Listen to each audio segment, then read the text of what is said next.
and greetings from Northumberland on Saturday the 5th of December.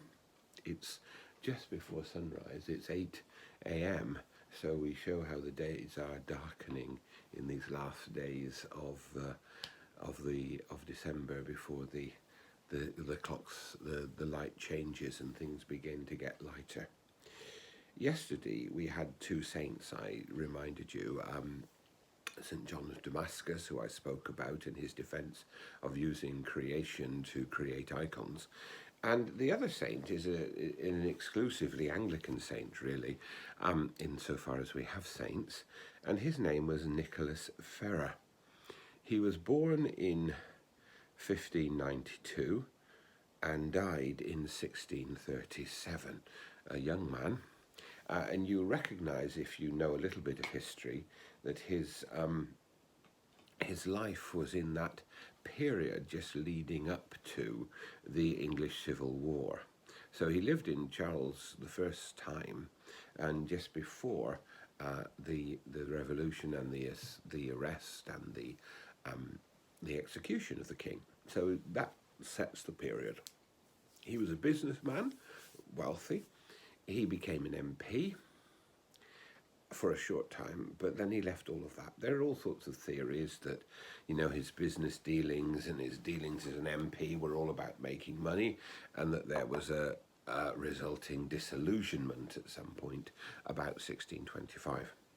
Anyway, at that point, he and his family, an extended family, his brother and nieces, nephews and households, took up the estate at Little Gidding, which had probably remained vacant, they say, since the Black Death.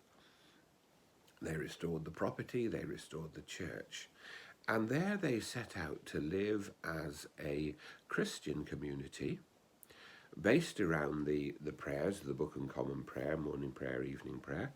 And Nicholas was himself ordained a deacon by William Laud, the Archbishop. It's said that King Charles I visited Little Gidding a couple of times, but what is clearly there in those short years from 1625 to his death in 1637 and then its dissolution in 1649, was his attempt to live as a Christian community, committed to each other, committed to God, and committed to serving those in need in the community. The Puritans found this dangerous. They called it an Armenian nunnery. And eventually it was a Puritan detachment of soldiers that forced the closure of the community in Little Gidding. But it lit a lamp. And that lamp was about people living in community, devoted to each other, devoted to God, devoted to serving those around them. And this started something. This started something that made a difference in the church in the ensuing years. It took some hundreds of years for this to be built upon.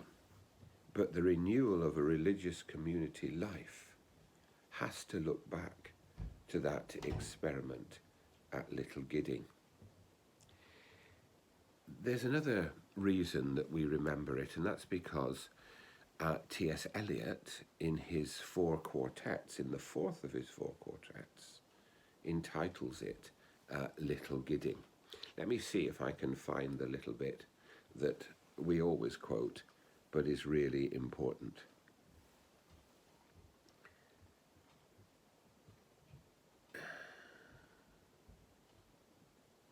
It just takes me a minute to work through the text. Here we are.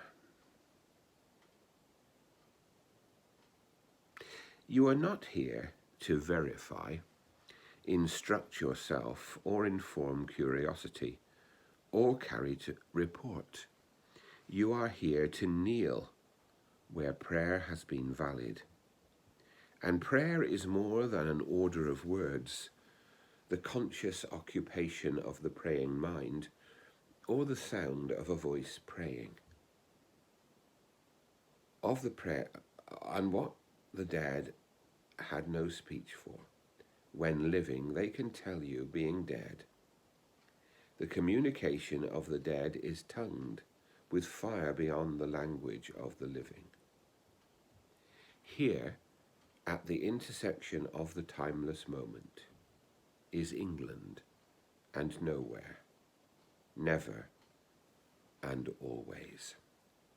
Of course, that's only a very short part of the poem, but it speaks of the timeless value of prayer, of community, of service to God, to each other.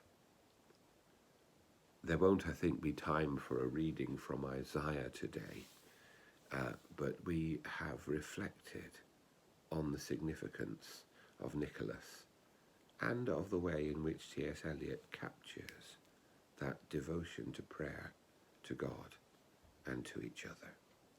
May God bless us all.